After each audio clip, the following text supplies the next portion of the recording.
Okay, today I'm going to be going over some of the structures in the brain.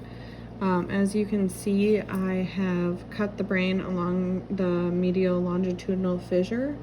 And so this just kind of helps separate the cerebrums and the two hemispheres from each other. So first we'll start with this outer structure of the brain called the cerebrum.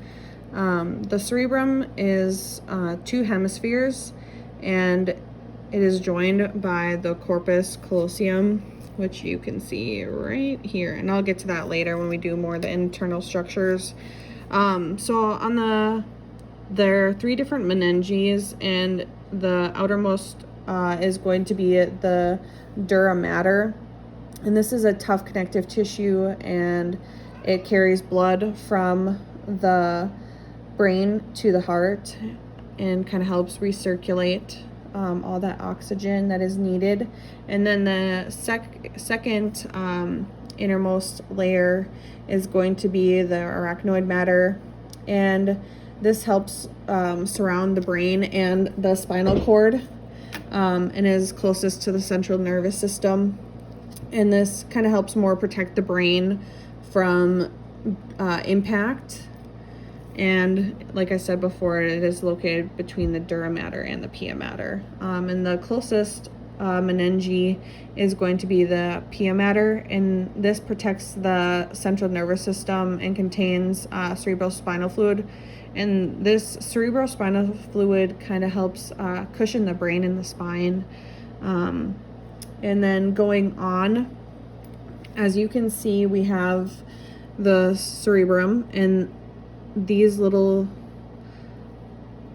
almost protrusions you would call the gyrus, and these fissures along the gyrus are going to be the sulcus, and they're grooves between the gyrus of the brain. And the main thing the gyrus helps is it increases the surface area of the brain just by those many folds. And let's go on to the cortex, which is like the outer portion of the cerebrum. And this more so helps with like our sensation, perception of memory, and association of thoughts and voluntary movement. That is more so what the cortex does. And it just kind of helps out. And another thing you can see too is the gray matter. And this is areas of the brain and the spinal cord containing cell bodies and dendrites and unmyelinated axons. And this is involved more in our muscle control and sensory perception. And then we also do have our white matter. I can kind of get closer here. Our white matter.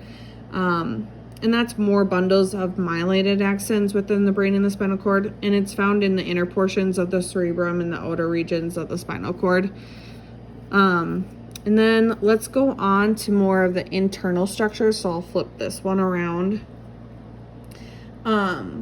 So let's talk about the corpus callosum.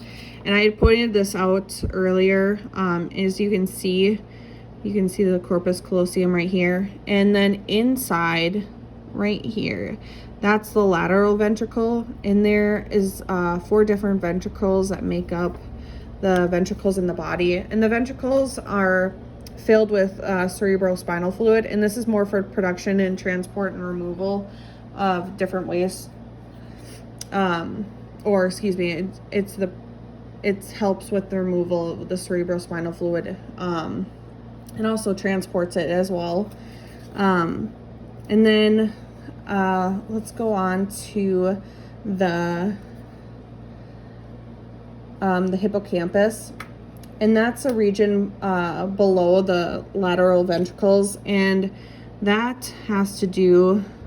So it's going to be right there. And that has to do with, it's involved with our emotional states, and it helps convert our short-term memory into long-term memory.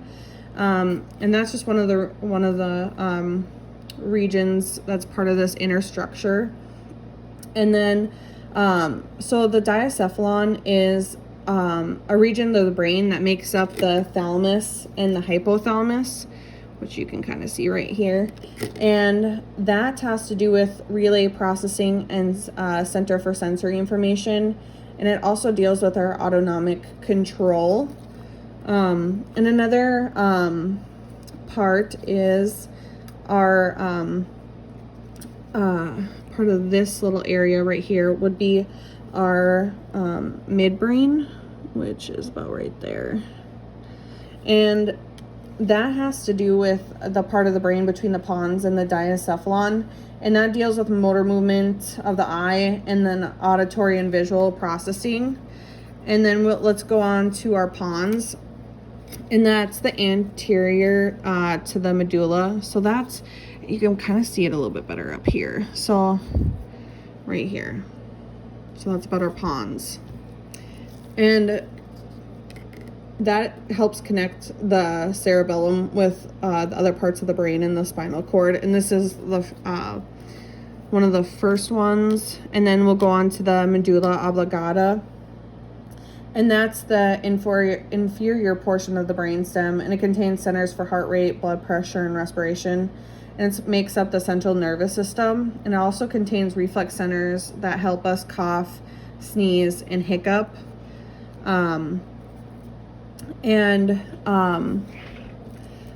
Let's see what's up next. Let's talk about the cerebellum. And this is probably one of my favorite structures, just because it is so detailed and intricate. You can see all of this white matter. And the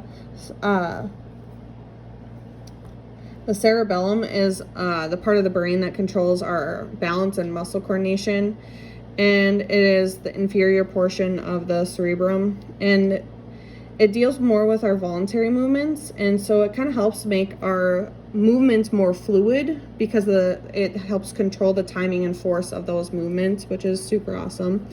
And another little portion too is, you can see it's very small. It's probably around about here. This is the fourth ventricle, and the cerebral aqueduct is a channel connecting the third and fourth ventricles, and it also contains the cerebrospinal fluid.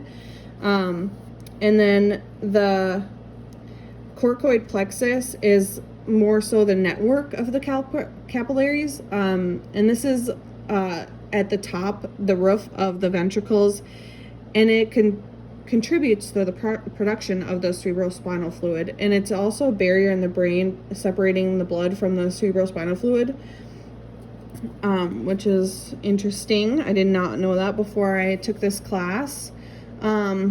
And then I guess we can move on to the underside of the brain. I'm going to flip this over for you, and I'm just going to kind of put them together just so we can kind of see a little bit better of the structure. And this, as you can see your spinal cord. You know, you have your pons and your medulla oblongata in here, but you can see before this was cut here, I'll put this together. You had your optic chiasm, and you can still kind of see it. It's kind of this crisscross right here, and it has to do with the crossing of the optic nerves, and this helps generate our binocular vision. So this kind of helps our eyes have this perception of, you know, this plane, this perfect surface, this hemispheric surface, which is really interesting. And then, which we're unable to see in this brain, but we do have our cranial nerves. And these are going to be a pair of 12 nerves that leave the brain. And they have to do with like our sensory and motor functions. And our sensory functions are more so our ability to see, smell, and hear. And then our motor functions more have to do with our muscle movements and our head and our neck. And so those are kind of what those nerves help us with. And here, I'm gonna flip it. Oh, and our olfactory bulb. And that is going to be kind of up over here, right here. And that has to do with our information about our odor processes. And it contains our cell bodies and neurons, and they help synapse with neurons of the olfactory senses, or olfactory nerves, excuse me. And so that just kind of helps us have the ability to smell. And then I think I forgot something. I'm gonna flip it back over. Here, let's flip this one. I think you can see this one a little bit better on this one. Right here, we have our penile body, and that is our endocrine gland, and it's located on the roof of the third ventricle. And that helps secrete melatonin, which I'm sure most of you know what melatonin is, and that helps regulate our sleep patterns. And a lot of people do take melatonin supplements just to kind of help us fall asleep. It's just an increase of that hormone to help us fall asleep, which is super cool that we're able to make a medicine to allow the ability for us to sleep. I think that's it. This has been a pretty cool experience, and it's interesting that we're able to learn and do dissections like this. So thank you for your time.